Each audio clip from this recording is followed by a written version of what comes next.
Bonjour, je m'appelle Yann, j'ai 25 ans et je suis un passionné des océans depuis mon plus jeune âge. Depuis l'année passée, je suis plongeur professionnel et je suis aussi des cours de biologie et d'écologie marine depuis le début de cette année. Étant plongeur, j'ai pu voir les beautés qui se cachent sous le niveau de la mer. Et c'est pour cette raison qu'aujourd'hui je me tiens devant vous et que je fais cette vidéo pour vous parler d'une situation qui me tient vraiment à cœur. C'est la situation du capitaine Paul Watson. Il est emprisonné depuis le 21 juillet de cette année à la prison de Nuuk, au Groenland. Et il est emprisonné à tort.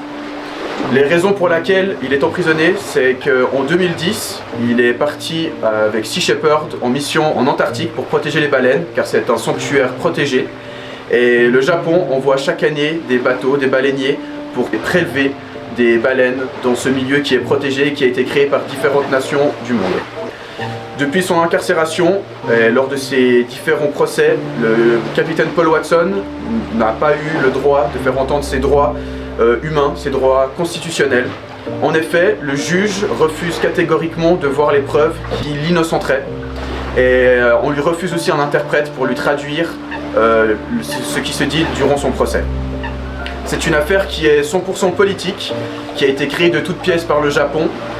La seule raison pour laquelle cela a été créé, c'est pour empêcher Paul Watson et sa flotte d'aller combattre, ou en tout cas gêner le Kangemaru, qui est un nouveau baleinier inauguré cette année par le Japon et qui a été envoyé pour la première fois cette année en mer.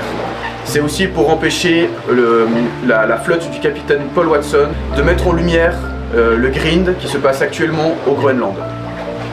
Je trouve triste de vivre dans un monde où l'on condamne nos héros. Des héros qui sauvent des vies, certes pas des vies humaines, mais des vies quand même, des baleines, des dauphins, tant d'êtres qui sont si magnifiques à voir sous l'eau et que si vous avez la chance d'un jour pouvoir les rencontrer, vous comprendrez leur importance dans nos écosystèmes, leur importance dans le monde dans lequel nous vivons aujourd'hui.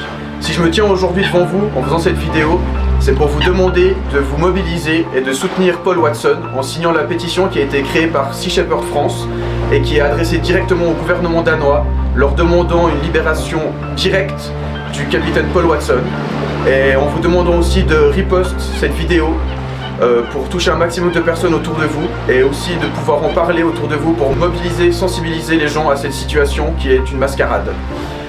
J'en profite aussi pour remercier Sea Shepherd France et Vaquita pour leurs informations en direct chaque jour sur Instagram et sur leur site, qui nous tiennent au courant de la situation du capitaine Paul Watson et de l'avancée de son procès et de sa potentielle libération.